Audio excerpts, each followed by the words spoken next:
ヒロの F1 です。今日も F1 のホットな話題を取り上げていきたいと思います。チャンネル登録と高評価お願いします。チャンネル登録で最新の F1 ニュースを見逃さずにチェックできるよ。 F1 ロレックスサンパウログランプリ、アルファタウリ角田裕樹とダニエル・リカルドの開幕前コメントの話題です。 F1 アルファタウリの角田裕樹選手とダニエル・リカルド選手がロレックスサンパウログランプリの展望を語っている。角田裕樹選手はチームのマシンアップデートにも満足しており、次戦のインテルラゴスでのさらなる競争力に期待を寄せている。ピアストリとの争いは気持ちが入りすぎたとして今後の教訓としているようだ。インテルラゴスは体力を要するコースで半時計回りの運転が特徴的。雨が多いがドライコンディションを望んでいる。ダニエル・リカルド選手はメキシコグランプリで好結果を残し、ブラジルグランプリに向けて自信を深めている。インテルラゴスの短いコースと低いアスファルトグリップに対応する必要があるが、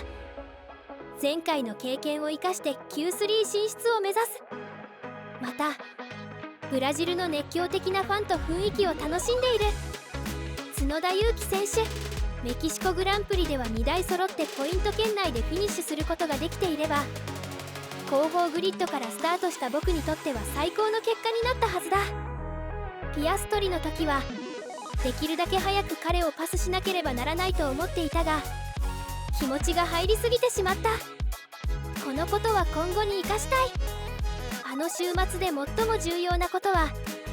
マシンがとても良いパフォーマンスを見せてくれたことと、アップデートがうまくいっているということだ。コンストラクターズでも順位を上げることができたし、インテルラゴスでも競争力が期待できると思う。低速コーナーが僕たちの車に合っているはずだから、集中力を切らさずにもっとポイントを獲得できることを願っている。インテルラゴスはトリッキーなコースで、しかもスプリントの週末だからマシンをセットアップする時間があまりない。昨年ここで学んだことも踏まえて、できるだけ早くマシンを順応させたい。第1セクターと最終セクターはかなり速いが、セクター2の低速コーナーではミディアムからハイダウンフォースが必要になる。体力的に非常に厳しいコースなので、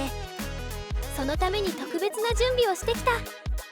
カタールは問題なく乗り切ったから大丈夫だと確信している。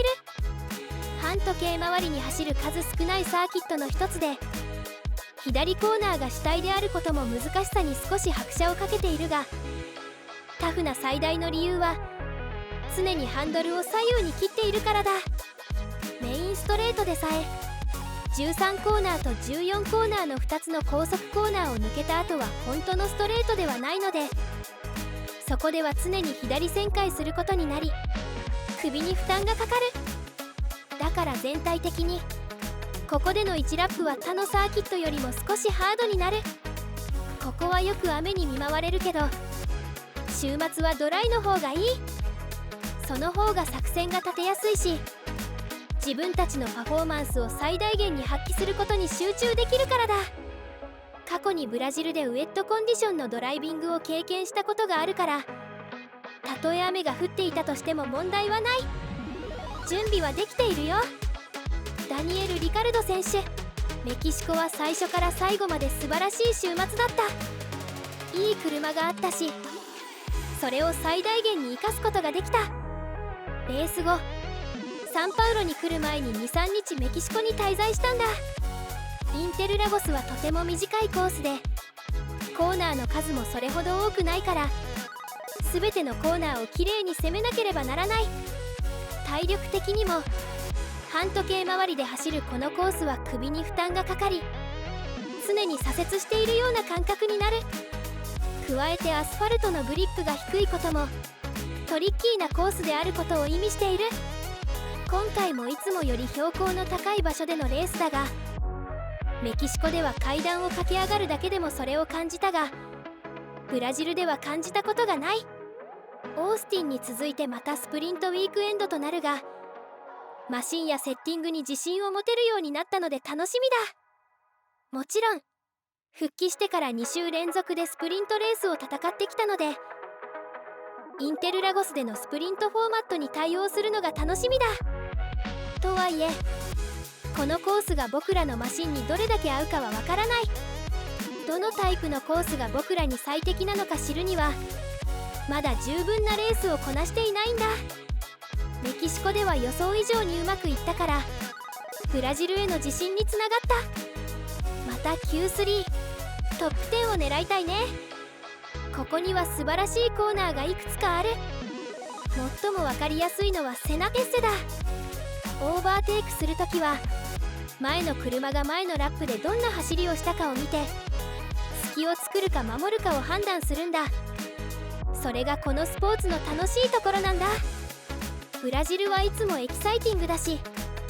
観客もかなり熱狂的だ。エアホーンや照明弾、バンドの演奏、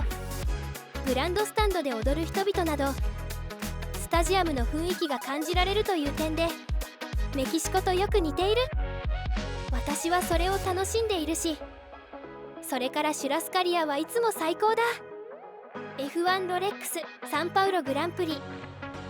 アルファタウリ角田裕樹とダニエル・リカルドの開幕前コメントの話題でした。チャンネル登録と高評価お願いします。